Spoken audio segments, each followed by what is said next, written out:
Hello and welcome to the ETF show, taped right here at the New York Stock Exchange. I'm your host, Kristen Myers, ETF editor-in-chief at Asset TV. Now, today is going to be all about cryptocurrencies and commodities. And for that, we're joined now by Kriskey. She is Invesco's head of alternative ETF strategies. Kathy, thank you so much for joining me today. My pleasure, Kristen. So I am very excited about today's episode and everything that we're going to be talking about. But I want to just quickly run through a little bit of the crypto performance so far. So spot Bitcoin ETFs, I was counting out the numbers, pulled in more than 20 billion for net flows so far this year, even though price of Bitcoin has really been on a roller coaster ride. Solana prices have declined year to date, down about 28%. So I want to start right now with the spot Bitcoin ETFs before moving into Solana. Now we've seen huge inflows, right, into these spot Bitcoin ETFs, but the prices have gone from $93,000 to over $120,000.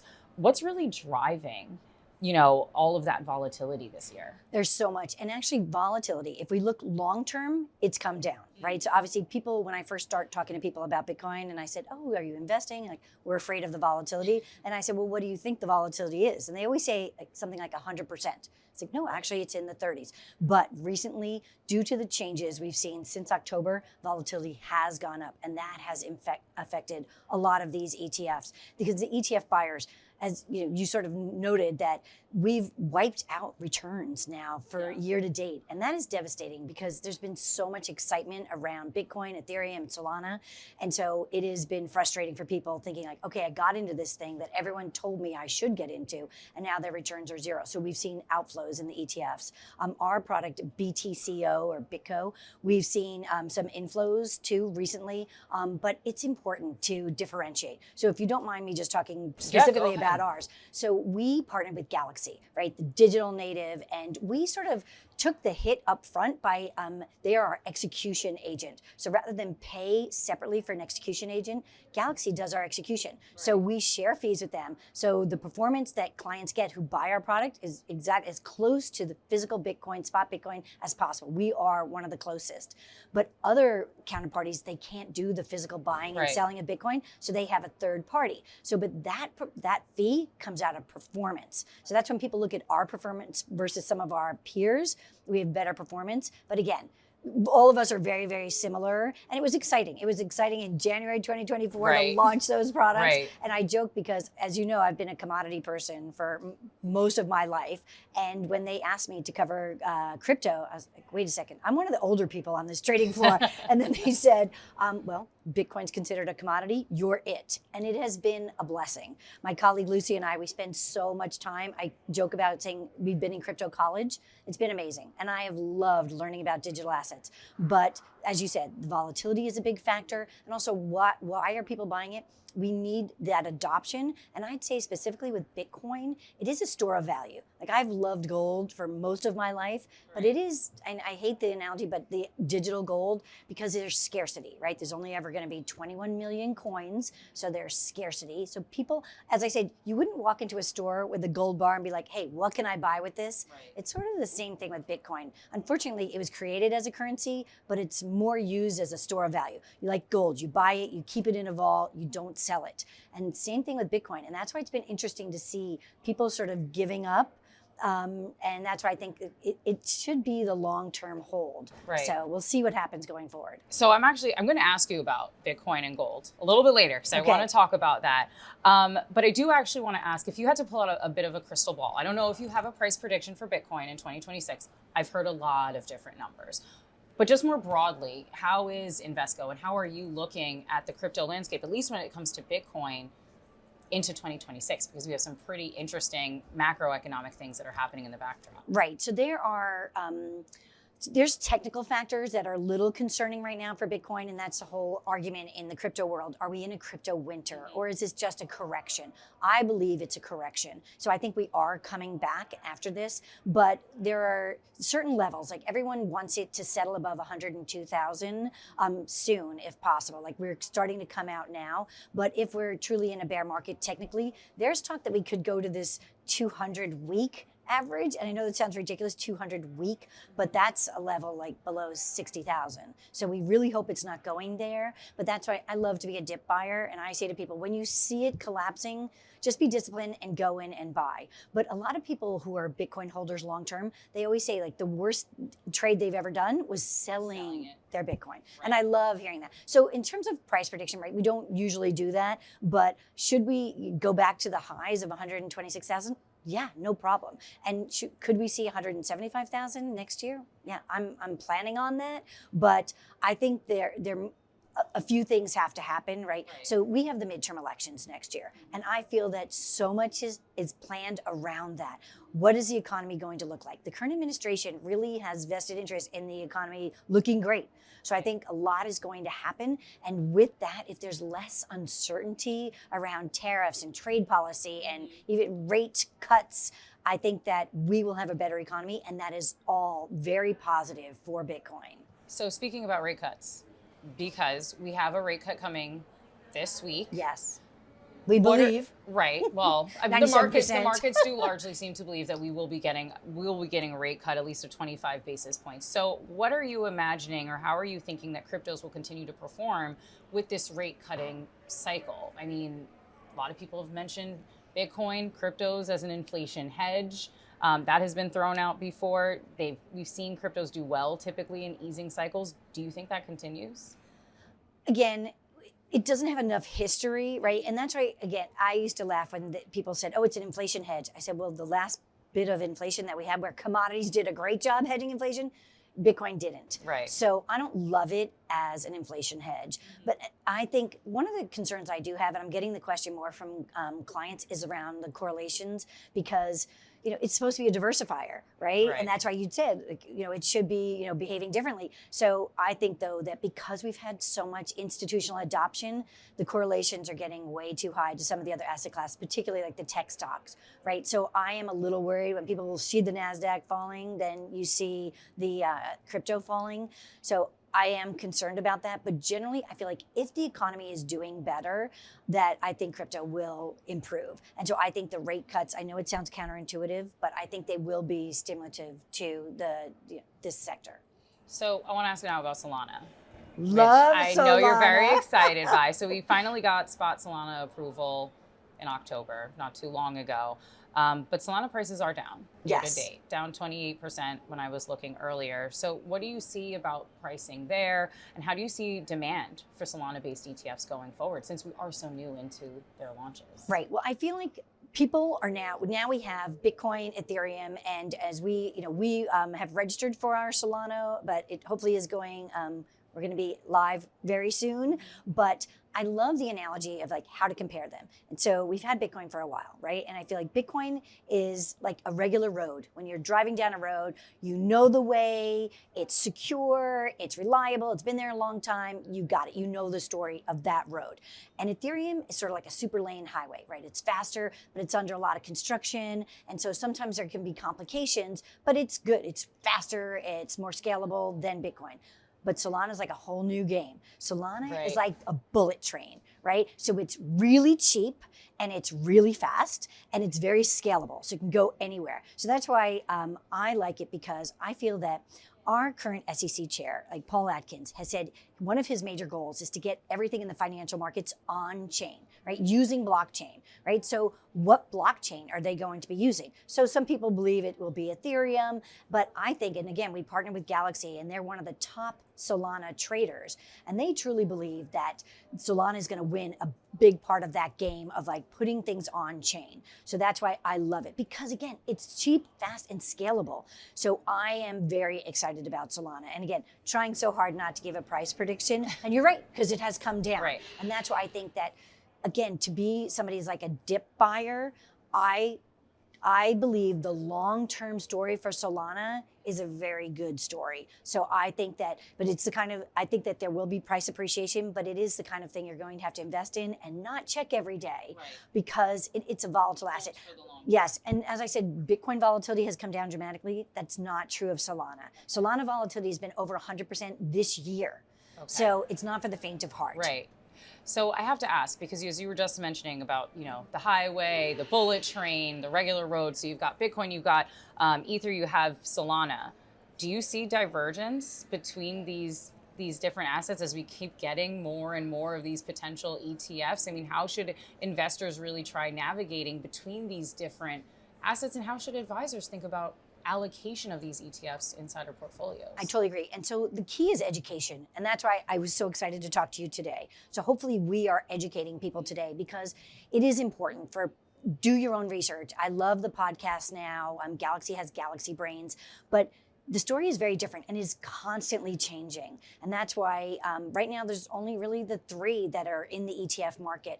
And I'd say, as I mentioned, they're different, but I'd say as you wouldn't buy one stock, and how you look at different stocks, different exchanges, right? You have to do your homework, because, for example, stable coins. Now, the first law that the current administration passed on crypto was the Genius Act, all about stable coins. And everyone's like, wait a second, that has nothing to do with Bitcoin? And I said, well, it's about the platform. So Ethereum is, it's over 50% of the stable coins are on the Ethereum platform. So that's really important story. And understanding what stable coins are and how they work and why, we want to win that battle. And when I thought about why did the current administration go with that first? And I think there's threefold. Like, one, the current president wants to be, we want to be the crypto capital of the world, so that we get that. And then we also want to have the dollar supremacy. So now 97% of stablecoins are dollars. So that's great. But also we have a whole new buyer of treasuries, right? They're backed with treasuries. So that's another group of investors that are buying US treasuries, which is good for our economy. So as you look at digital assets, these crypto ETFs in portfolios, are you thinking about them as a portfolio diversifier? Are you thinking of them as a risk amplifier? How are you really navigating that inside of a portfolio? And that, again, comes with education. So I'd say go in small, right? So the big thing that we've been trying to talk to advisors about is getting off zero, right? Just get the clients off zero. And they will then, once they're invested, they will become educated. I joke when I meet with big groups of investors, I said, do you personally own any crypto? Like, oh, no. And I said, buy some. You need skin in the game, right? So, but it is the asset allocation. We've seen big different numbers, but I think 5% is probably too much. But this is the problem. As we just talked about, nobody sells their Bitcoin. And I myself have not sold any of the Bitcoin ETFs I've bought. Allocations just keep growing over time. And that's, so we had a conference recently at Invesco, and we asked all the speakers that were digital experts what the asset allocation should be. And everyone said something between 1 and 5. And when they were done and they got off the stage, I know them personally. I said, okay, guys, so what's your allocation to crypto? And they're 40, 50, 60%. Wow. Right. But they're all in because it's what they do for a living. Right. But I said, it's important rebalancing as investors. We've been trained to do that, but it's not happening in crypto right now, which I think in the past few weeks. Do you think it should? Should it? I think yes, because of the volatility, but it's hard. It's hard to sell. As I said, I myself am not rebalancing. But once our product on QSOL goes public, yes, I will be buying it. But again, I will, because it's more volatile, I know I have to rebalance. So I want to ask now about commodities. Yes. Because you are obviously all about digital assets, but you are also the commodities queen over at Invesco. So I want to ask how you're looking at the commodity landscape out there right now, especially ahead of this rate cutting cycle that we have on the docket. Well, we're having a comeback right now. Right. But gold has been the outperformer, right? Everyone who says that they made money in commodities this year it's all about gold and silver. Right. Actually, silver. Yes. But silver, remember, is a small market, small, easily manipulated market. So I always say to people, go small in silver. But silver is up year to date 100%, right? I think it's almost 100%.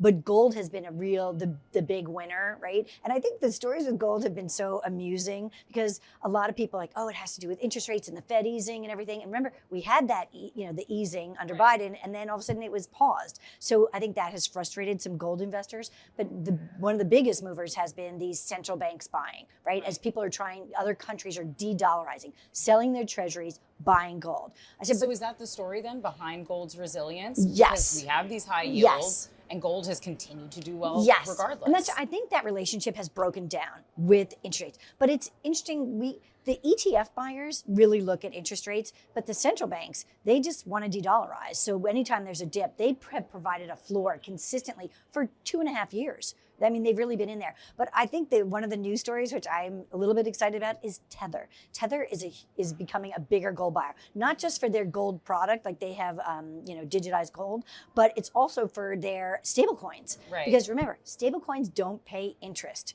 right? So they have all this money that they need to invest, right? Gold also doesn't pay interest. Right. So I think it's sort of this undercurrent story that not a lot of people are talking about, but also another way. But generally, broad-based commodities, as I said, we're sort of making a comeback. And even though everyone talks about precious, I love industrial metals. I was going to ask, so which sector do you think is really best industrial positioned? Metals. Yes, and I feel like copper and aluminum, they are going to be, actually copper today hit an all-time high. Okay. So, but copper and aluminum, I think, are going to be on that similar trajectory that we saw for precious metals. Right. And because there's so much going on, right? We have this big industrialization move. We've had some mine problems. This Grasberg in Indonesia, we thought it was going to be temporary, but it's going to cause problems in 26 and possibly 27. And the AI story is all about copper. Someone even said, you can't turn on a switch without copper. So we need a lot of copper and we don't have enough copper. And then there's a lot around the tariffs, because we had these sectoral tariffs in the US. So everyone moved copper to the US and then they changed them. So there's still a tariff on copper, but they excluded refined copper. And we're like, wait a second, that's most of the copper. So, but now, because it's a very fluid situation, people are really worried about what tariffs could happen in industrial metals. So a lot of that copper is staying in the US. So the London Metals Exchange and even the SHFE in Asia, a lot of problems around copper. And then Ali too is one of my secret favorites too, because China has a cap of how much, they're the biggest producer of Ali, and they have a cap how much they can produce, and we're almost at that cap. I mean, literally like days to weeks to months away. And so they're now invested in Indonesia, but we don't know that Indonesia will be able to produce as much aluminum, and aluminum uses a lot of power. Like, I love the phrase, like, if aluminum were a country, it'd be the 5th largest user of power in the world. So it takes, it takes that much copper to go from power to go from alumina to aluminum. So what are they competing with? AI, right? So the two big users of power are aluminum and AI, right? And so I think that the prices have to go up because of this constraint in China, but also the use of power. So I want to ask, because you've actually mentioned a few like geopolitical or just geo tensions, right? Global tensions that exist that are really playing in on the commodities story. So how should, if someone is investing into commodities, how do they go about any kind of risk management because of those tensions that could potentially produce volatility, sometimes to the upside, as you're mentioning, but then also to the downside? Right. And so we are usually a good hedge for what I call the unknown unknowns. It was like Donald Rumsfeld, when he came out with that phrase, it's the things that are not on your dance card, right? And we are usually a good hedge for those bizarre things. But we all want peace. Now, when you say we, do you mean Invesco's? Yeah. Because you have several commodity ETFs. Right. So again, as a commodity person, like, I love it when, I hate to say that, but I love it when something crazy happens and all of a sudden all of my commodities are doing well. And I love when equities are red and then all my commodities are green, right? But because we are a great diversifier, but you're right, geopolitical. So as I said, we want peace, Russia, Ukraine, in the Middle East, we want peace. But that's actually sometimes can be bad for commodities, right? So right now, and I have been sort of proud of Zelensky and bombing some of the Russian energy infrastructure. I'm like, go, because again, it removes energy, right? And it's been interesting to see what Putin has done, right? But they're selling a lot of oil, right? So we're not really constrained, and that's right. Of the sectors, why, like as I said, I love precious, I love industrial metals, but energy I am concerned about. So crude oil, I do feel that 55 is a good support level for WTI. We're in the high 50s right now, but we've been going, but that's way down from when we were at 85, right? Just months ago. So you're right, geopolitical is important, but from the risk metrics and investors trying to balance their risks, I feel like 5% commodities makes sense as a long-term hold, as the just-in-case investment. And as I said, as I love buying dips, I think that commodities as I said, precious and industrial are a little expensive right now, but grains and softs and energy are not. So I think some dip buying is appropriate. And like we are seeing inflows. We had 60 million come into PDBC just this last week. Now, I mentioned that I was going to talk about Bitcoin and gold, so I have to ask. You were mentioning it and talking about Bitcoin as a store of value. A lot of people say, right, we were talking about this earlier, that it is digital gold. So do you see Bitcoin and gold really competing in the same pool? I am one of those people, I say we need both. Okay. Investors need both. And it's very funny. I get on panels very often. Do they have different roles inside of an investor portfolio? Yes, because gold is a lot less volatile, right? So although it's come up recently, it is a lot less volatile. So that's why I would say in the commodities bucket, and everybody who's owned gold this year or in the past 2 years has been very proud. They lead with that when they talk to me. It's like, Kathy, I have gold. I'm like, congratulations. I was like, but I think Bitcoin with a lower weighting should still be there with gold because the same thing, that scarcity, store of value. And so I don't think it's an either or. And I love when I'm on a panel and they have me either representing gold or crypto. And I say, well, I'm actually in favor of both. And they're like, wait a second. And instead of either or. Yes, exactly. So how do you see alts and what role do you see alts generally playing in a 2026 portfolio, considering everything that we just talked about and again the backdrop that we have for next year? I feel the 60-40 is dead, right? Nobody wants to do 60-40 any longer. So alts is getting a higher percentage of people's portfolios. And I understand with alts, people want to do private markets and all of that. But in my world, alts is commodities, crypto, and currencies. And so I think that all three deserve a space there, but it's challenging, right? Because alts, I love when people come to me like, Kathy, my alts are doing great, but the rest of my portfolio is doing terrible. I'm like, hence we are a diversifier. Right. So in some ways, when clients call me, like, Kathy, my commodities are not outperforming right now. And I said, well, how's the rest of your portfolio doing? So it's a frustration, right? Alts, we're a diversifier, but you only need a small amount of alts. And that's why we've been talking to people about 5% commodities, maybe 2% crypto, but really an alts bucket between 10 to 15%. But remember, when you need it, it performs for you. And that's what I love 2021 and 2022. I had a client say to me, Kathy, I only put in 5% into commodities, which is what you recommended. And all of my peers are down 30% because equities and fixed income both went down. He's like, but I'm up like 10% just because of that small weight. And that's where they shine, right? When you need that just in case cover, when the traditional asset classes are not performing for you. 2026 might be the year that people are going to be needing those alts. Kathy Kriskey, head of Invesco's alternative ETF strategy. Thank you so much for joining us today. And thank you so much for tuning in to Asset TV's ETF show.